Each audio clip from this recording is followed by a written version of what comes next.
The soup? The soup, £92.93. So that's £432.13. And Nick, start with the vegetable pasta for the young ladies. Yes. Well, that brought in £37.28. All right. And the fruit salad for the ladies.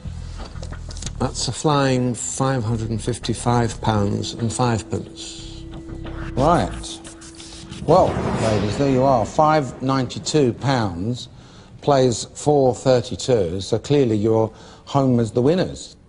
And on £150 worth of purchasing, that's 3 times margin. It's a shame you didn't do 3 times margin on 250 quid. Very well done, ladies. You're going to go back to the house. I've laid on a champagne reception for you. Have a very, very nice time, and I'll see you on the next task, OK? OK.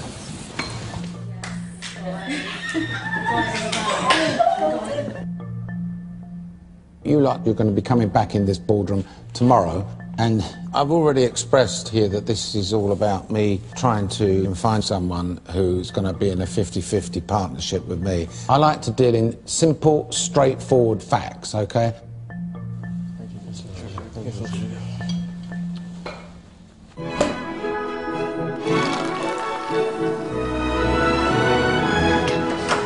Hi, great, thank you, brilliant. Thank you so much. Thank you. I decided to be project manager and we've won, and I'm really, really proud of every single person here because you worked damn hard. Honestly, Melody, I just want to say thank you for leading the task and being a great project manager. I feel that Melody's ability as a project manager has been a little bit exaggerated by the other team members. I honestly didn't think she was that brilliant. Congratulations to Team Venture! Team Venture!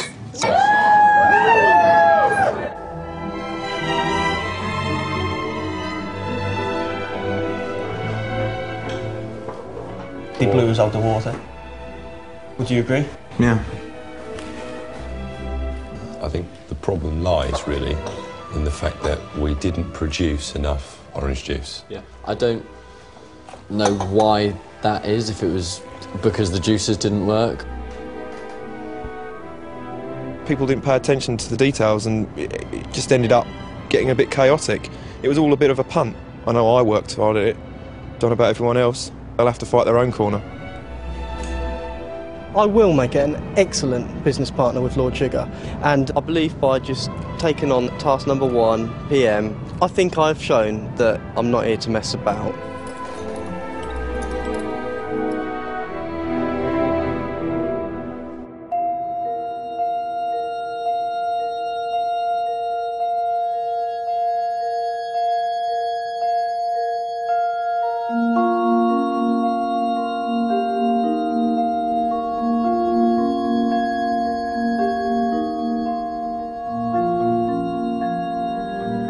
You can go through to the boardroom now.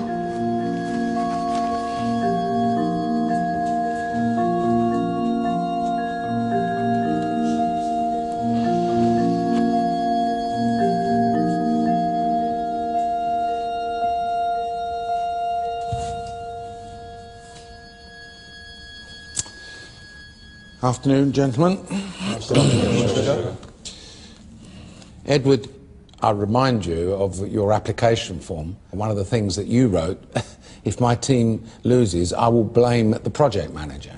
Your words. I also then went on to say something else. Well, what was it you said then? I said, if I am the project manager, the gloves are coming off. Right. Well, your starting point is you got £250, OK?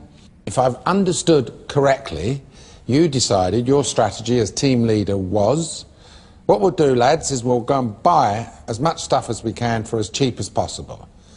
And don't worry about the plan at the moment. We'll think about the plan as we go along. I felt if I had the best plan in the world, but I couldn't lead the team, it was worthless. So therefore, my plan was simple. I wanted to go for a simple plan because I didn't want to micromanage. So I worked out that at 10p an orange, I'd be able to make 500 bottles. All right. That's all going on in your head. That's going on in my Anybody head. else know about this? There was a rough plan, a general plan, but there was never any details or figures. It just sort of grew as it went along. And Sounds to me as though Ed kept it all into himself, because I didn't actually see one piece of paper with anything written down. To be honest, it was a little bit disappointing.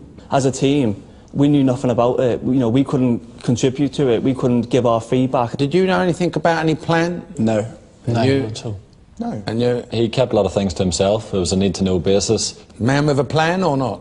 No, it was leave it with me. I know what we're doing with the oranges. What I need you to do, because I think you're soup man, is to look after the soup team. I'm going to give you very little money. I need you to buy a lot. I need you to convert soup and go out and make sure you can shift it. I was very capable of doing that, but that's the extent of the information I was given. Lord Sugar, I believe, sir, the lack of planning during the process cost us very badly. I think actually the irony is Edward, he's trying incredibly hard to show that he's not an accountant, he's not the accounting model. And unfortunately I think he left a lot of the good parts of the accountancy at the door when he came in. That's the most sensible thing I've heard here today, actually. Lord Sugar, I believe all I'm guilty of on this task was being too ambitious. I thought I was going to be bringing you £1,000, and I think you can see that I would have done had production. Would have, could have, should have. I know. Yeah, I know. Yeah, I know. If you had a plan and you had it in your head, it'd be good. It'd be good and share it with everyone. I'm very happy to accept I made an error in that I underestimated the manpower needed to squeeze oranges. Could you have sold more orange Definitely. juice? A lot more. I agree, yeah, without a doubt. So the flaw was that you didn't make enough. It was our lead product. That was what we wanted to sell more of. If there had been more product there, I'm confident we would have shifted it. I'll save you any pain trying to work this out. I've got some numbers for you. You bought 1,400 oranges, approximately. You could have made 470 bottles, OK? You actually made 156. So that tells me something went wrong in the manufacturing process. Yes, we had 3 juices and all 3 electric juices broke down. Leon, you were the person working the electric machines which broke. Maybe the engines had burnt out momentarily, like for a couple of hours, but it was the couple of hours that we couldn't afford to wait for them to cool down. Well, they were all out of order. Very clear that it was a case of mishandling the equipment. Leon, your business is all about menus for restaurants, isn't it? That's right, that yeah. type of stuff. So you've got an idea and understanding of distribution of food and things like that. Well, yeah, that's right. I understand the distribution side. So what was you doing all day long? Pressing the juices, getting them bottled up, labelled. I mean, I might not necessarily been in the limelight squashing the juices, but I was certainly there squashing the juices. Alex, could you tell me what you did? Yeah, absolutely. I ran the fixed unit at Liverpool Street Station. You mean you was in the lorry? I was in the lorry, so I was stocking it, making sure it looked good, serving the soup up, putting it in cups. I will tell you right now, I didn't sell as many as the other guys. You sold 9 units, basically. Yeah, oh, that's fine, and I helped close other deals. Not fine compared to other people that Absolutely, you know, but people want to see the units looking clean, tidy, and that doesn't just appear by magic. You have to do that and make it happen. Well, I can confirm I saw you cleaning and cutting bread. Yes, because the bread had to be sold in portions to go with Yeah, the soup. it's important to keep the van clean. Yeah, it's important to cut the bread. But everybody else sold, you didn't sell. Back office then, was you? If you want to look at it as back office, but had there been no back office, there'd have been no frontline sales. Good place to hide. Not really. Absolutely not. Well, look, Edward, you are going to have to bring back 2 people into this boardroom that you think are responsible for the failure of this task. The 2 people, Lord Sugar, that I'm going to be bringing back in are Gavin and Leon. Right. The ones that have been let off, so to speak, here. Go back to the house. Sorry, Lord Sugar.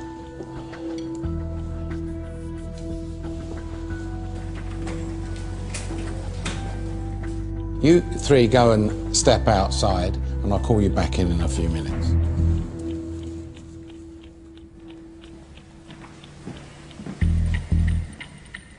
Edward, he reminds me of a very slow internet line. You have sit and wait, and you see him ticking over. But on paper, look where he's been trained by one of the biggest firm of accountants in